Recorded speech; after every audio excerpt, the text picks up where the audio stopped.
Hey guys, if you like what you see today, make sure to smash that like button and consider subscribing.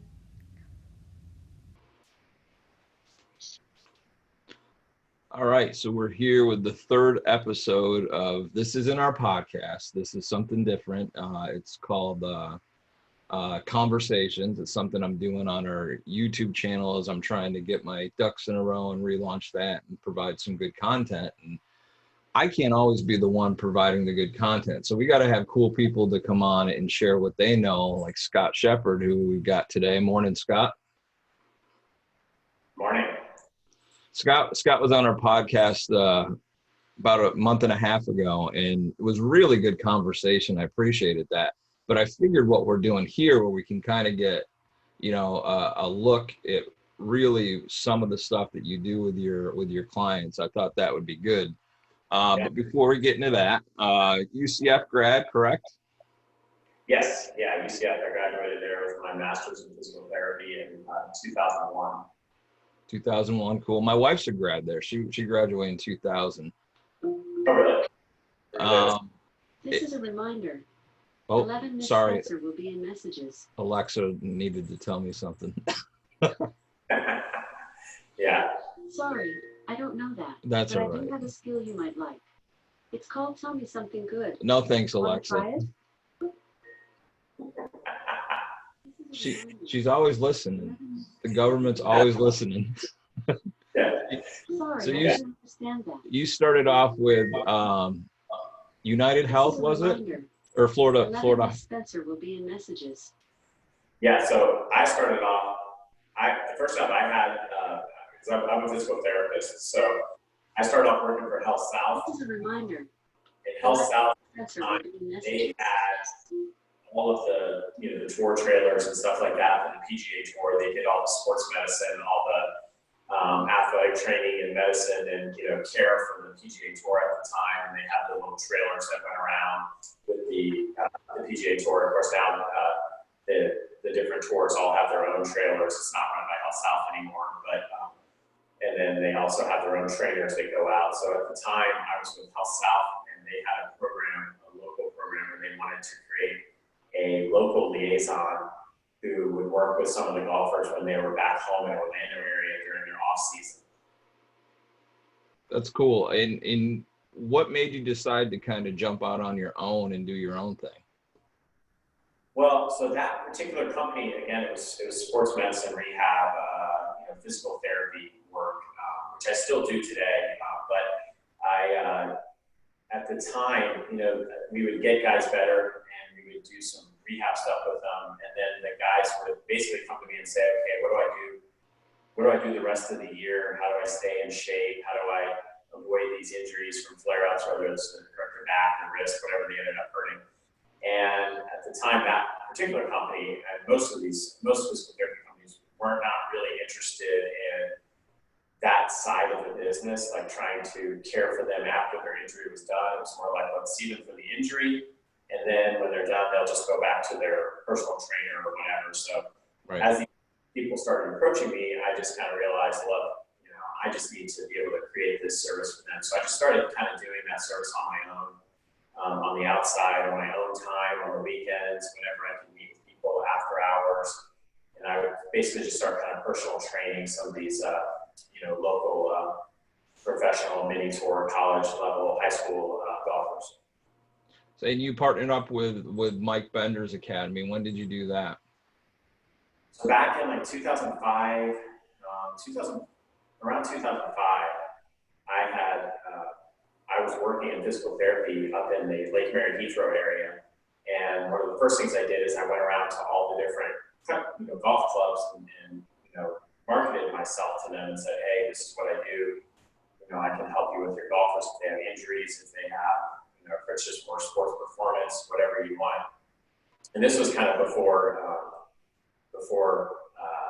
Titleist and all that had really grown up, and some of the TPI stuff. So this is stuff that I had learned from some of the Health South programming and other courses I had taken.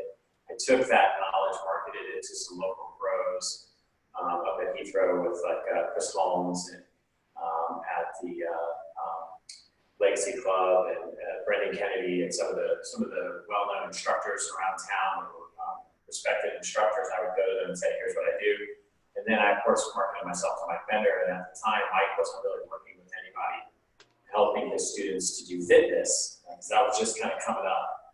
And so he was very interested in it. And Zach Johnson was working with some trainers out on the tour, and Zach was feeling like that was really helping him a lot. So Mike kind of had me come in, and I worked with a few of his junior golfers, helped them out. And then there was a young female player who was at the time on the kind of the developmental tours for I believe they called it the Futures Tours, and at the time for the women, and she ended up becoming the #1 player on the Futures Tour, and then moving on to the LPGA because she became the Rookie of the Year in 2006. Her name is Sun Ali. Mm-hmm. And so I was her personal trainer during that whole time when she was in the mini tours up through LPGA and through most of her career. You know, I was looking on. Yeah. I was looking online before we got together. What are the most common injuries that golfers have? And obviously, #1 on the list, at least the list I was looking at, was back injuries. So obviously, wrist, back, knee, neck in some cases. There's two different things that go with fitness, as I understand. There's preventative, and then there's basically you get an injury and what you do to work out that injury and make it something you can play with. So in terms of back, since I think I read like 80% of people in the United States have some kind of back issues at some point in their life. What are some preventative things or some stretching or that juniors or pretty much anybody can do? Yeah. So I would say the biggest thing, a lot of things with the low back is just mostly kind of deconditioning really of the stabilizers. So if you have two different extremes. You kind of have the young junior golfers that maybe are very mobile, maybe excessively mobile, maybe they can really turn their spine very far. But when you apply lots of high speed to that, and there's a lot of mobility plus speed, you can end up sometimes with injury from that, like overuse and strain because they're so mobile. And that can be part of the problem. I know your daughter's a dancer, so a lot of that is, when you think about the extreme ranges of motion, when you go into those motions, you also need to have enough strength and stability in your core to be able to control those motions and not allow your body to just keep getting bent over and the bones to keep compressing and everything getting overstretched. So the #1 thing from that side to me is just to work on basic core stability, which could be as simple as literally working on planks. Like side plank is a really good protector of the spine, something that some people don't do enough of.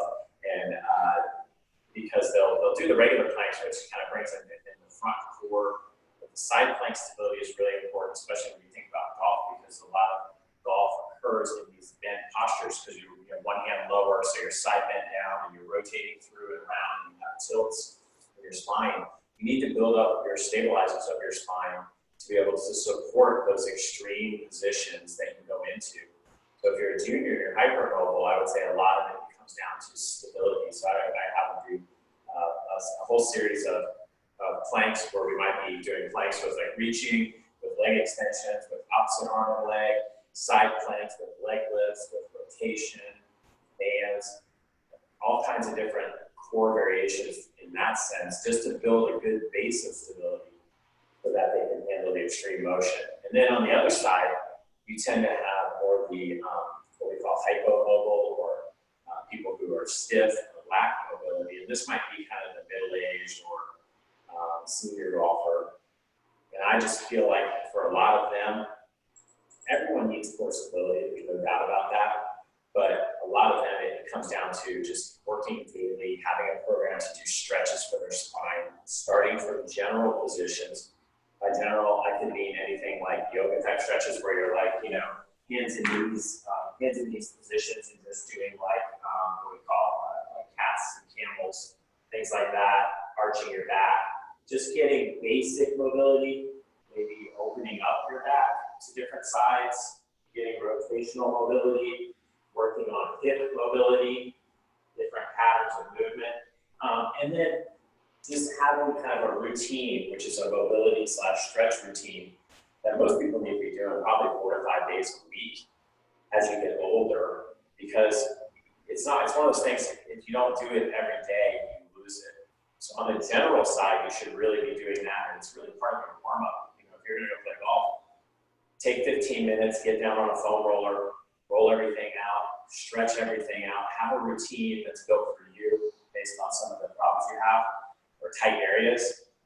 And then once you've warmed up your body, now you can move into like getting into more like positional stretches, things that you would do more in the golf swing, like just like getting into holding your backswing positions or holding through positions, just getting some stretch, doing everything slow, really warming your body up. You can use different apparatuses like using a club, using a pole.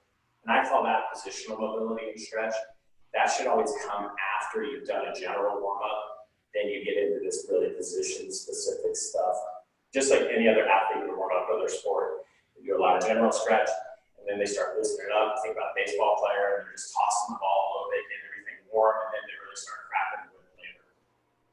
So you've got the general stretch, the positional stretch. When do you introduce any weight training into that? Or is that not really necessary for most people? So I think resistance training is very important. You have to be able to do basic movement first. Okay, right. For a lot of people, just basic body weight movement is enough. You know, planks, push-ups, you know, just like squatting, you know, lunging, different patterns like that. Having a basic level of conditioning right there is oftentimes enough for what they need. Resistance training has so many benefits for your overall system, for your health, especially as you get older, as you lose muscle mass, bone density, especially for females. So resistance training is always a good idea. So if you belong to a gym and even just running through a base circuit of, you know, push type movements, pull type movements, exercises where you push with the lower extremity, pull with the lower extremity, you know, like leg presses and different things like that. That's kind of the next level for me. Once somebody can do basic general stuff, then we'll add in resistance training on the general side. On the positional golf side, I say adding resistance makes a lot of sense to me, because if I can hold positions and I have increased ability to hold positions, then when I go back to my lighter object, everything's going to be a lot easier. I always think about, I think it's Gary Player. Have you just seen where he can hold the clubs like that? Yep. Like 2 clubs with his fingers. So you just think about like how much, you know, forearm stability and things like that he can do. Sometimes I'll have just the junior golfers and I'll just say, hey, you know, go to the top of your backswing. And you go to the top of your backswing and just hold right there. Just hold that for like 10 seconds, right? And I think sometimes you would be shocked to see how they can't even hold the top of their backswing for 5 seconds, 10 seconds, just with the weight of a golf club, okay? So if I can't even really control that object for a few seconds in these key positions, when I get into my dynamic movement, I mean, how much is that going to change? Am I going to be able to reproduce the same patterns over and over again? So if I go to the top of my golf swing with a band or something, for example, and I take a light band that I have maybe attached to the floor or something like this, one of these, we use these loop bands that are really stretchy, and I take this band and then I set up in here and I hold up here like this in here, and I just hold that for like 1, 2, 3, and then let myself kind of do some slow movement patterns with it. Hold that 1, 2, 3 like that. You would be amazed if you did 8 or 10 reps of just some positional holds with light resistance through the patterns of the golf swing, how much it activates your system, how much more stable you can feel in those positions when you go back to your light object then and you set it back to the top there, it just really can set up the body. So for me, adding resistance is just activating your system or the golf position. So I introduce it to the golf positions immediately. I introduce it to the general positions once I see that the basic body weight form is good. So let me ask you this. If somebody comes to you, you initially put them through some type of screening to see where they're at, correct? Yeah. Sure. And then after that, you build out some kind of program for them based on where they're at. So in today's society, with everybody being so result oriented, wanting things quickly, what's realistic for somebody once you set the path for them, and they do 4 days a week, 5 days a week of the program, how quickly can they make the transformations that people are looking for? Yeah, so that would come down to an individual conversation with each person. So, Right. meaning what's your goal? Some of the clients, their goal is like, I just want to be able to get through a round of golf with less back pain, with less shoulder pain. So that's almost more like a therapy, like corrective type program. So oftentimes you can have people feeling a lot better within 2 to 3 weeks because they've now loosened something out, stretched something out, activated something better, and now they're able to maintain their golf positions better and get through a round of golf better. When you start talking about like increasing performance factors, like some guys like I have, like a mini tour player right now who's like, his swing speed is like 116, but he wants it to be 119, 120. Mm-hmm. So now you're talking like we need to add 3 to 4 miles per hour of swing speed. And this person is already generally fit. They're already, they've got all these boxes checked off for general fitness. And now we're trying to really ramp up this higher level power speed. It might take us a little longer to get that person there because I have to progress that person through much more power exercises, maybe even utilizing some higher weight, lower rep explosive training. And that's going to follow more along a physiological adaptation pathway, which can take a bit longer, like it can take a couple of months for somebody to make those changes to their body that would allow them to get to those really high ends of speed, for that goal. So we kind of have a low end goal and a high end goal. From a rehab standpoint, it's pretty easy to start seeing some results pretty fast. For people who are not stretching or not doing much exercise, they will immediately start feeling better. There's a lot of studies that show 6-week training program of just basic strength training, basic stretching improved everyone's club head speed, like across the board. Okay? So we know that's possible. It's once you've met some of those general requirements, trying to get more specific and really ramp up the performance to get towards like elite level, college golfers, and tour players. Those adjustments sometimes can take a lot more time to fix or to improve. So it sounds like you have to have a pretty intimate relationship in most cases with their golf instructor as well, their swing coach. Yeah, absolutely. I think so. I think so. Some trainers will say, no, you just compartmentalize totally, like this is fitness training over here, and I'm just going to do my squats, my deadlifts, and my box jumps, and my power training. So any fitness we'll do over here, and then you have golf instructor over here, and there's like a separation there. I've never worked that way. For me, I've always wanted to be a part of helping the student to make changes to the sports side of the movement.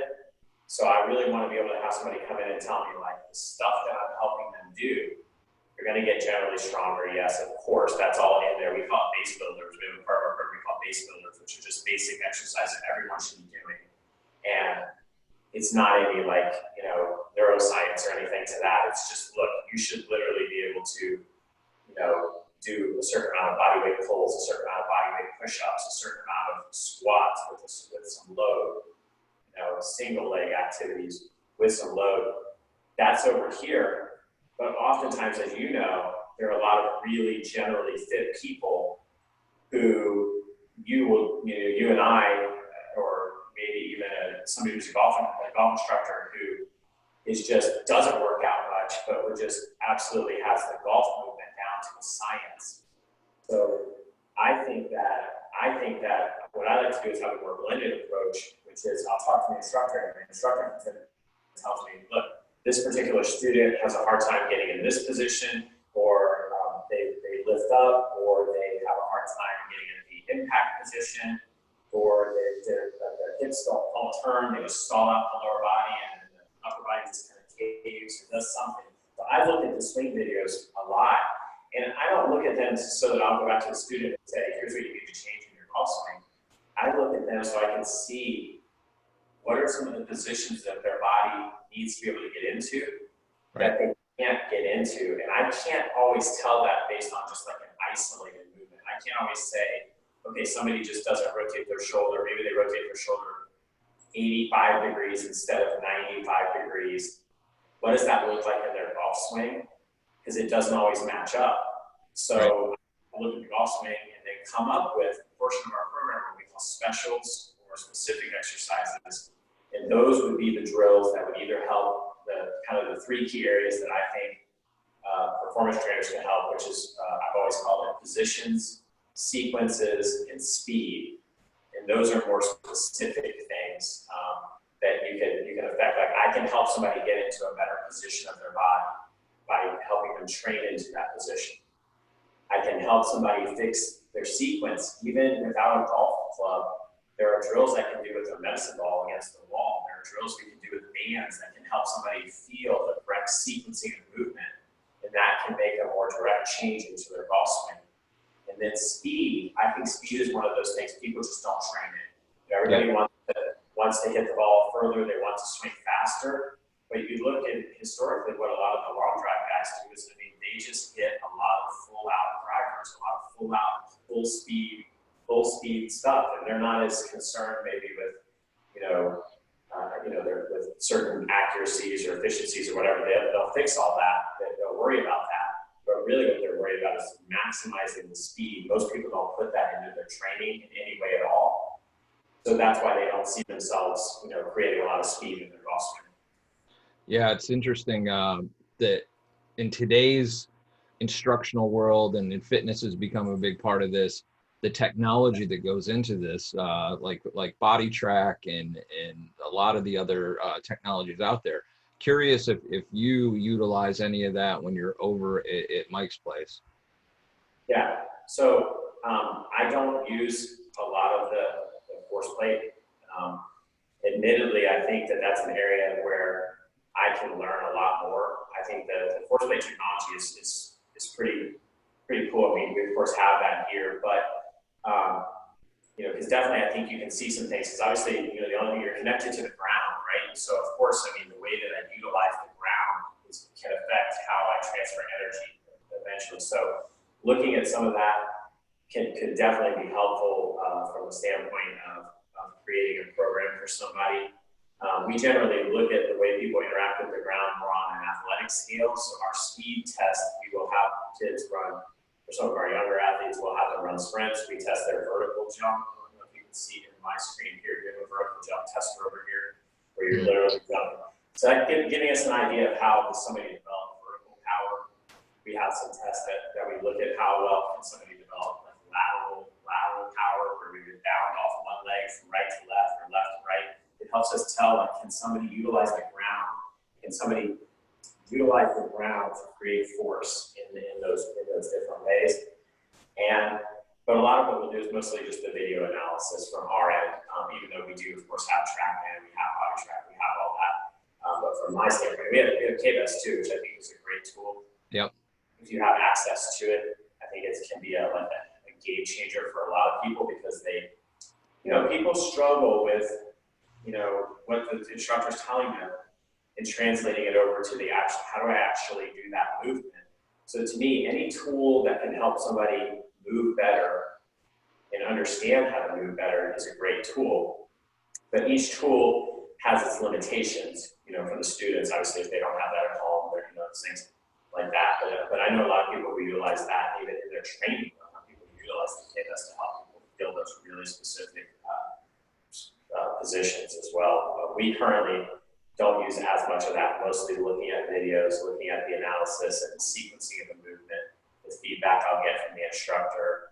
Any of the instructors I work with around the country who will send me remote training programs, I ask them to do a brief, 2-minute analysis of their swing, based on view, down the line view. What are the things you see that you don't like? What are the things you're working on?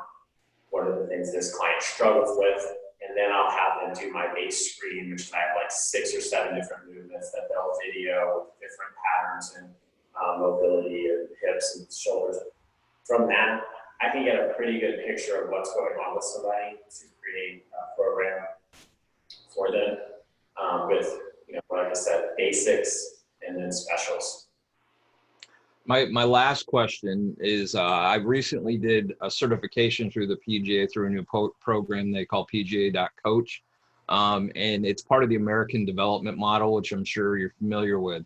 And the real basis of that for young golfers is the idea of not specializing so early and playing multiple sports and just being aware of being active and having fitness. So my last question with that in mind, how many of your, higher end juniors, your more elite juniors, do you see that where they're just good athletes in general all around?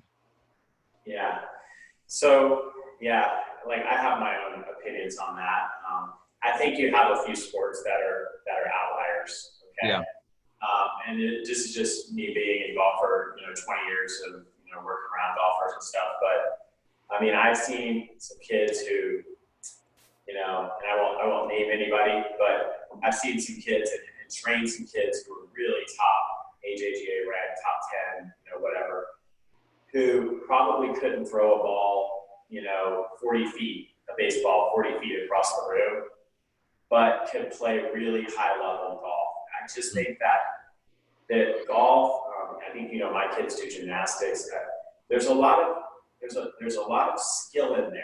It's a high skill sport, which means that you have to put a lot of time into learning those skills.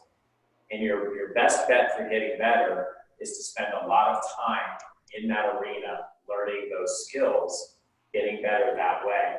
I think what golfers need to understand is that, and the key is that you cannot forget about the physical side. You can't just set it aside and say, I don't need that.